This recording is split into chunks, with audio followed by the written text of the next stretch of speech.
NSUI যুব কংগ্রেস একটা deputation দিয়েছে।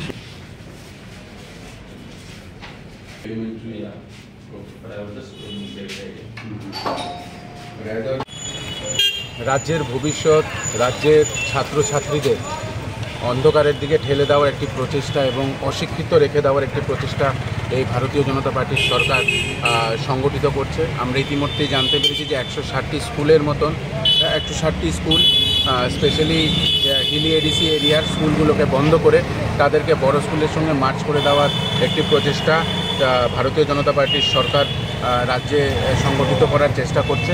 আমরা ত্রিপুরা প্রদেশ যুব কংগ্রেস এবং NSUIয়ের তরফ থেকে এই মার্জিকে ধিক্কার জানাই।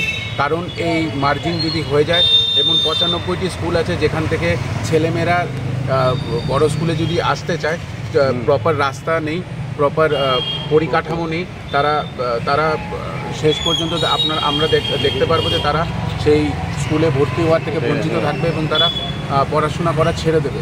তো আমরা ধিক্কার জানাচ্ছি এবং আমরা আজকেই ডাইরেক্টরের কাছে এই আবেদন নিয়ে এসেছি NSUI এবং ত্রিপুরা প্রদেশ যুব কংগ্রেসের তরফ থেকে যে এই মার্চ যাতে অতি সত্বর বন্ধ করে দেওয়া হয় এবং যদি তারা সঠিক সিদ্ধান্ত নিয়ে এই মার্জিংকে বন্ধ না করে আমরা বৃহত্তর আন্দোলনে নামব।